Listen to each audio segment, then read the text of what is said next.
Ребятишки приехали и кончают с собой на свежем воздухе. Почему на сегодняшний день жанр асимметричных многопользовательских survival хорроров либо мертв, либо пытается выживать? Каковы причины провала проекта в этом жанре? И не пора ли уже сделать выводы? Вы на канале Pixie Games. Сегодня мы постараемся понять, в чем же причина их провала, порезав эти проекты на кусочки. Но прежде, не забудь поддержать канал своим лайком. Других-то вариантов и не осталось. А теперь пришло время достать мой скальпель.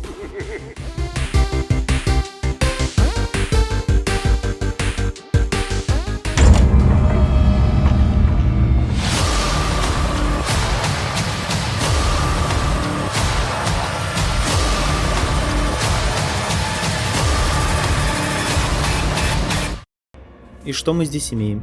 7 подгнивших трупов и один свежий на подходе. Для начала вырежем основу. Это командные многопользовательские хоррор-игры, а по-простому салки, в которых есть две команды. Одна убегает, а другая догоняет. Что хочет сделать догоняющая команда? Убить, сожрать, пощекотать пятки или потибэгать — это уже второстепенно.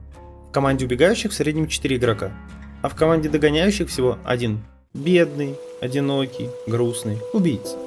Но он имеет колоссальное преимущество над командой соперника в виде острых аргументов. И как мы видим, на данный момент почти все эти игры мертвы в рамках многопользовательских проектов. Начнем, пожалуй, в произвольном порядке. Белый шум 2.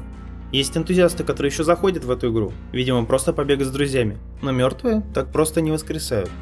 Не будем сильно мусолить нюансы геймплея и плюсы игры, а пройдемся сразу по проблемам, которые бросаются в глаза. Неторопливость геймплея, что нам показывают после каждой игры. Неприятные персонажи, но это чистая вкусовщина. Гигантские локации и лабиринты, в которых нужно искать улики, начинают угнетать достаточно быстро. А игра с прошаренным монстром превращается в марафон, где на кону твоя жизнь. И это не самый страшный процесс. Ведь у нас нет времени пугаться, нам нужно бежать.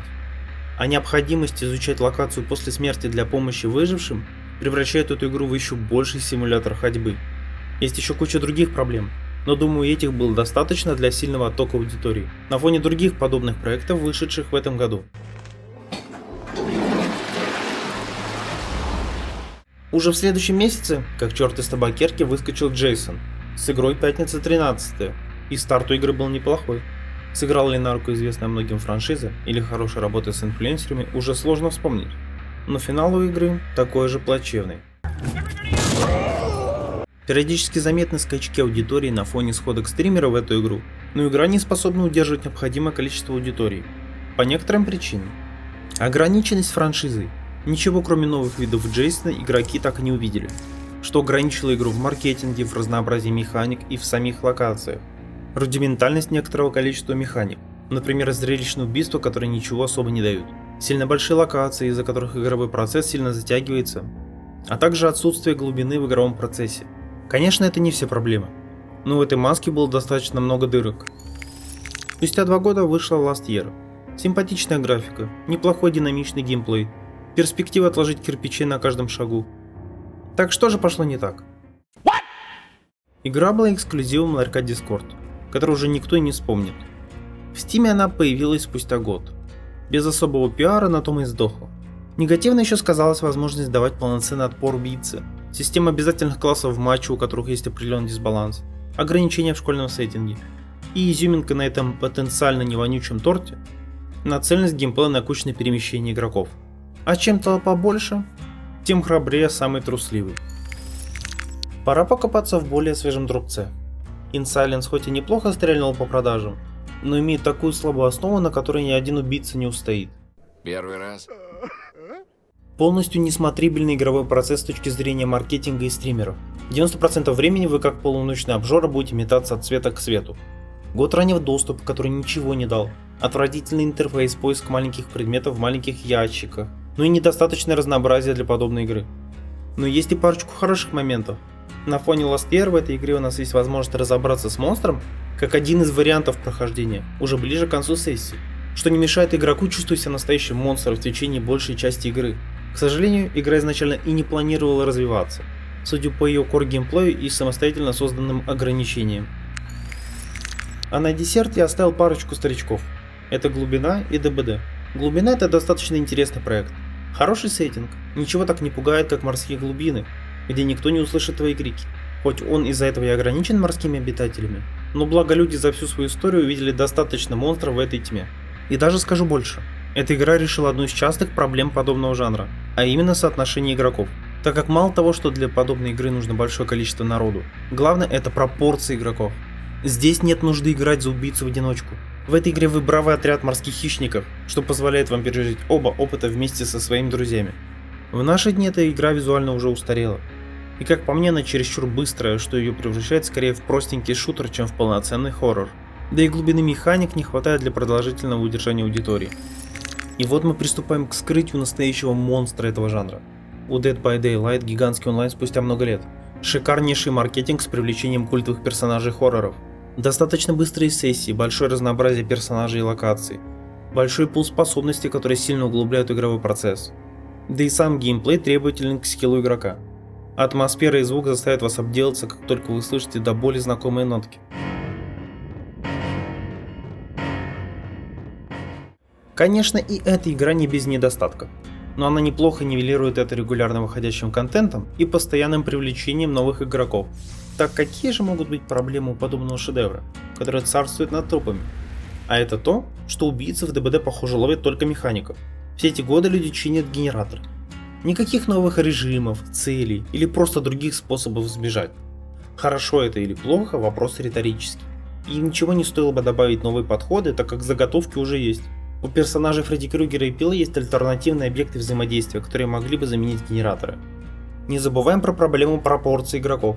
Лично я в эту игру один не играю, ибо не люблю заниматься кирпичной кладкой.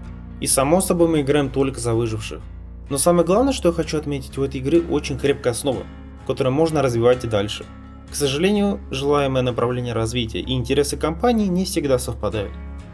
А перед тем, как мы будем подводить итоги, предлагаю тыкнуть заточкой одного помирающего. Prop Night – это цирк с конями. Проект, который создан только для того, чтобы залезть к вам в карман.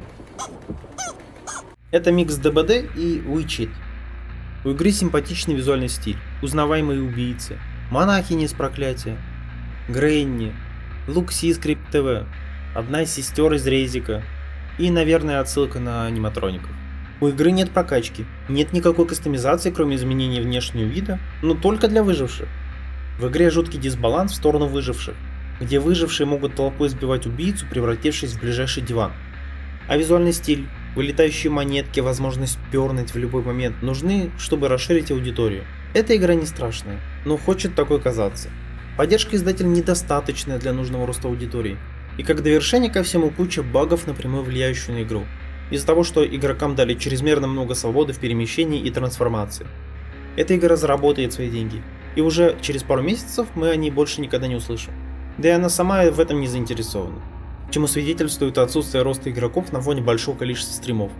Так что я досрочно ставлю могильный камень этой игре. Думаю, до конца этого года у нее не будет даже 4000 обзоров. Подводя итоги, у самой концепции есть слабые стороны, которые некоторые представители жанра смогли компенсировать, но не смогли встать на ноги по ряду причин. А те, кто справился с поставленной задачей и занял свое место поближе к кошельку игрока, не стремятся развиваться. Ведь если колесо катится, зачем его толкать? Так каким же условиям должна соответствовать игра, чтобы она могла пожить в этом жанре подольше? Первое — это сеттинг, имеющий как можно меньше ограничений на локации, персонажей, а главное маркетинг. Второе — достаточную геймплейную глубину, которая может быть как в необычности используемых механик во время сессии, так и варианты развития персонажей, для того чтобы цикл жизни среднестатистического игрока был как можно дольше. В-третьих, иметь соответствующую атмосферу хоррора. Это совокупность геймплейных ситуаций, визуального стиля, звукового сопровождения, а главное полноценное разграничение между охотником и жертвой. В-четвертых, по возможности давать игроку отыгрывать обе роли в компании друзей, что положительно скажется на вовлеченности игроков.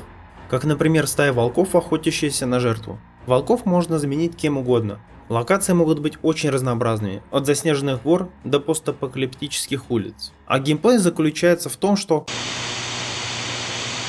в этом ролике я не поднимал проблемы багов, сетевого кода и недостатка контента, так как все это поправимо со временем. А вот core геймплей, концепцию и визуальный стиль так просто не поправить.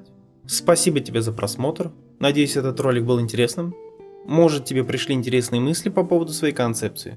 Поделись своими впечатлениями в комментариях, мне будет очень интересно. Поддержи канал лайком и подпиской и старайся почаще оборачиваться, ведь у нас за спиной всегда происходит что-то интересное. Дальше будет интереснее. Всех благ.